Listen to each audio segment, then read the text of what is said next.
This is Jamie Dyer welcoming you to another edition of the Quo-Cast. Can you believe that it has been 5 years since the release of Status Quo's 33rd studio album, Backbone? I literally cannot believe it. The time has really flown. Now, in a previous episode, I talked about the singles from that album. Now I'm going to talk about the album itself, which was released on the 6th of September 2019. And it's something that I don't think fans thought was going to happen. I think even the band themselves were surprised that it did happen because Quo had lost, and the world had lost, Rick Parfitt in 2016. And Richie Malone had stepped in before that with Rick Parfitt's blessing.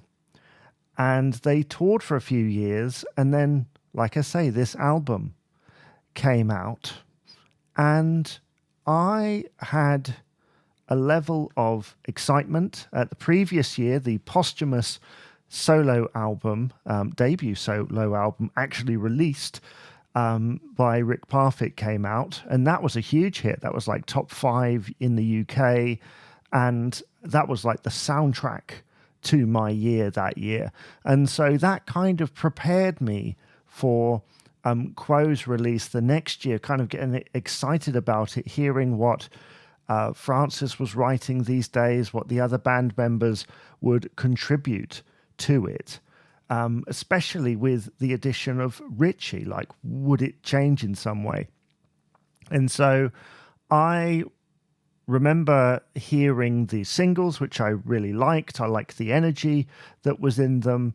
And then when the album came out, my was I excited, because I opened up the package and it's a digipack rather than an old school jewel case. And I always think these look really cool, although apparently they can damage discs sometimes if not done properly.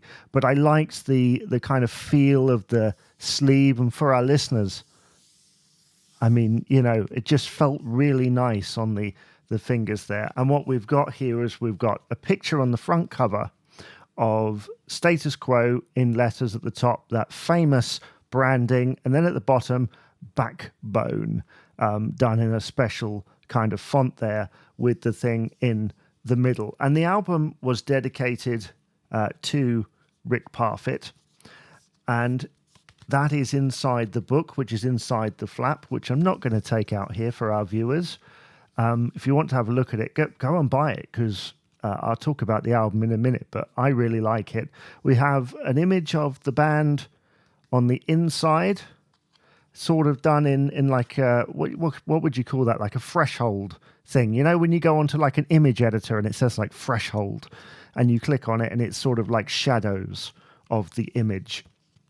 And the back of the album is the same thing, kind of looking moody and melancholy.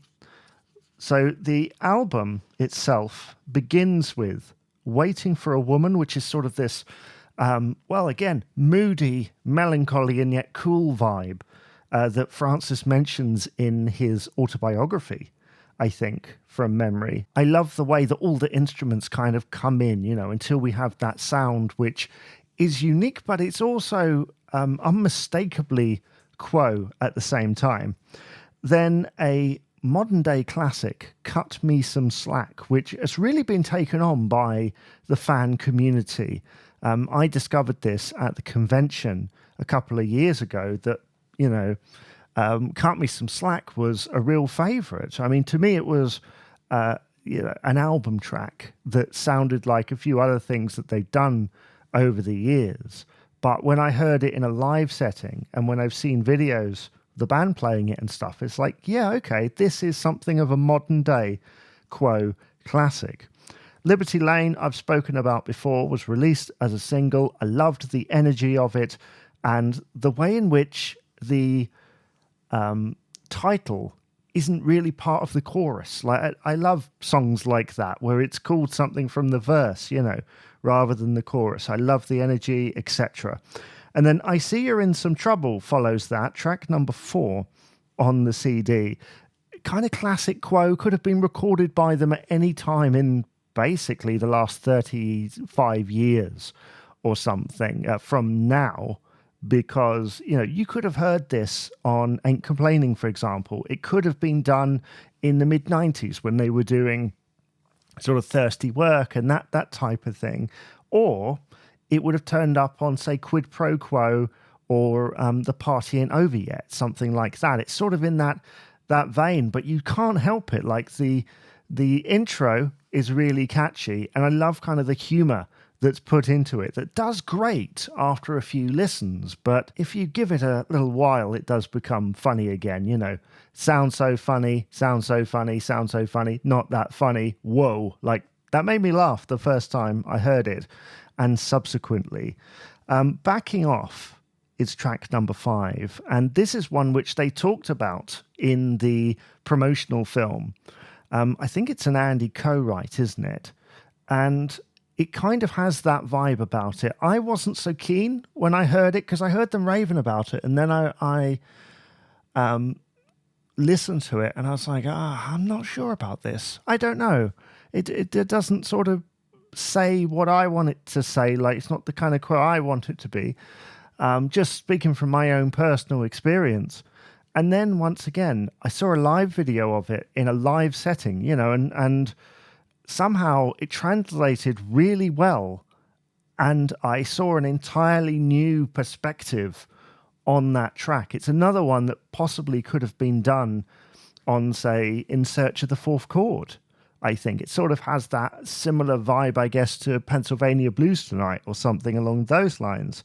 I Want to Run Away With You is sort of a Rock Till You Drop type track, if we're looking at previous albums and comparing. Reminds me of All We Really Want to Do, something like that. It's just kind of Francis singing over a 12-bar thing, I think in the key of A, but I might be wrong there. It's been a while since I've tried to play it. It might be slightly higher than that.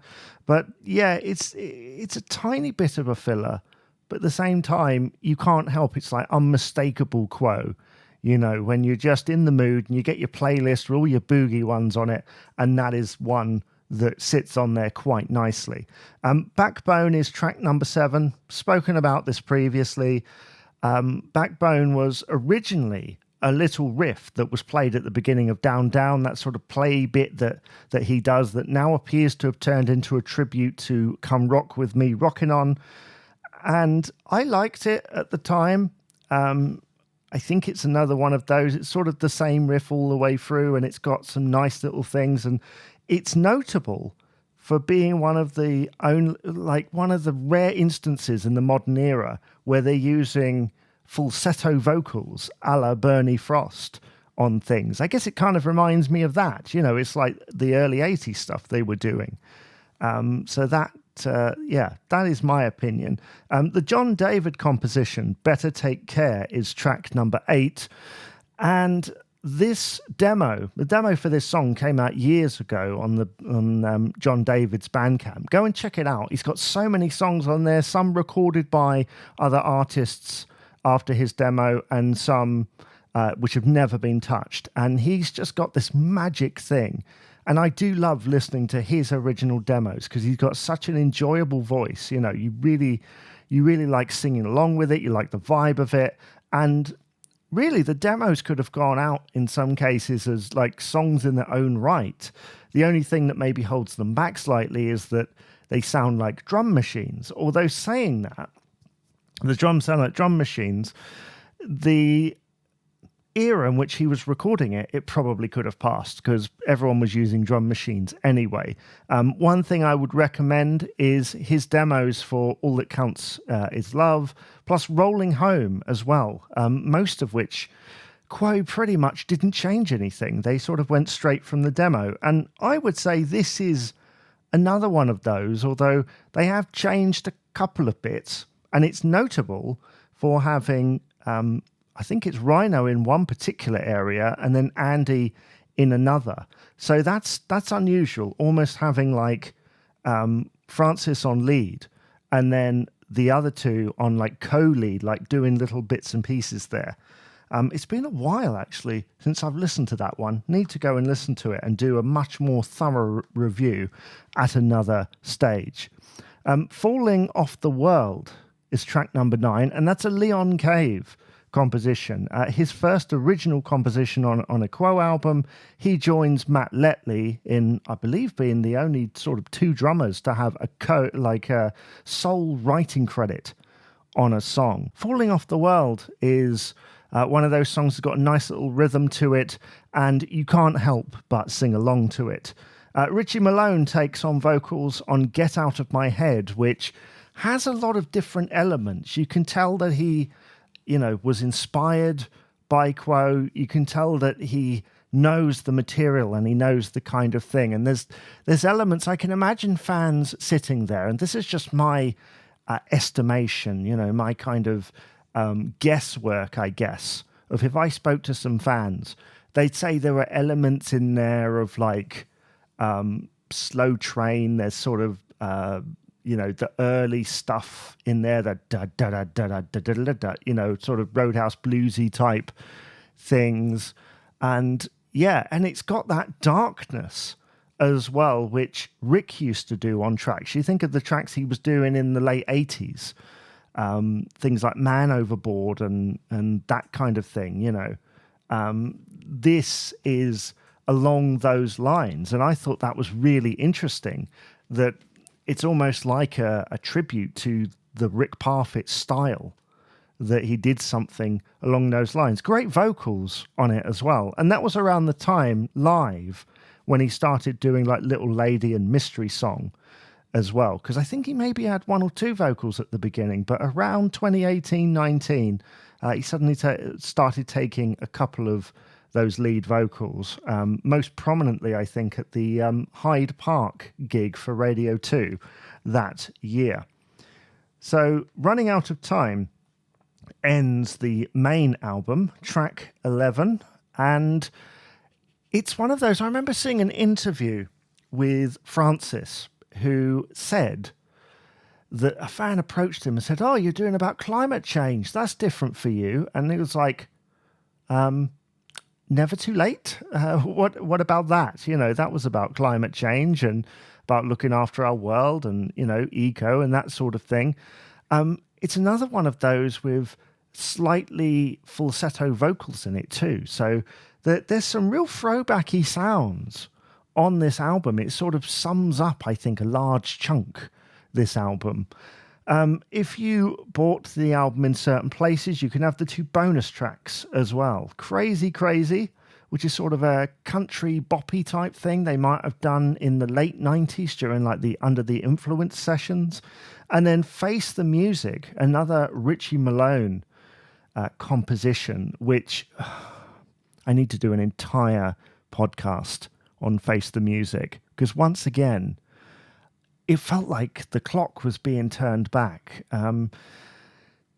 It is one of those songs where they could have recorded that at any point in the last 45 years, and I think it would have been a hit early on. I think it sort of had sing-along elements, but then there were bits that sounded like they came from like Whatever You Want, like Breaking Away and that type of thing. And when Francis goes into the solo and the guitars just get a little bit heavier, you're like, Francis is turning back the years here. Like, there's something about it. Da da da da da da da da da. It's like, whoa.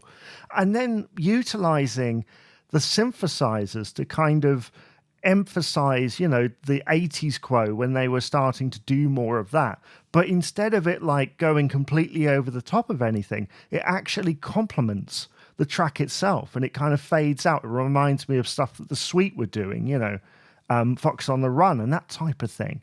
So yeah, there's so many different influences in there. And really, it should have been on the main album, I think. It should have been a single proper. They should have played it in the radio promo and stuff. They probably did, but it wasn't enough, I think. One thing that this album gets is a lot of slack about production, and I've spoken to Andy Brooke, who helped with that. This is a Francis Rossi production, And I think actually the album's aged quite well. I think at the time it felt like it was maybe a little bit pulled back. It didn't have the airiness of something like In Search of the Fourth Chord. But I think for the material and like the cool feel on some of the tracks and that type of thing, and trying to make it sound fairly contemporary, I think they did a good job on it. Maybe the drum sound could have been a bit better, but then you change the drum sound, you have to change everything else. And they obviously had a certain brief, a certain idea, and they did it well. And the album got to number 6, and they released it onto CD and onto vinyl as well. Did you buy the vinyl version? I think there was a limited edition, special edition version.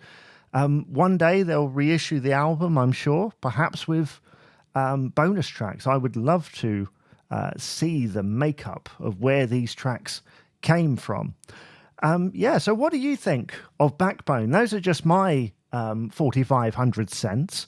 I did actually review this. This is one of the few albums, one of the only original studio albums that is actually within the lifetime of this podcast, which is incredible. So yeah, I did talk about this at the time, and I'm still incredibly impressed.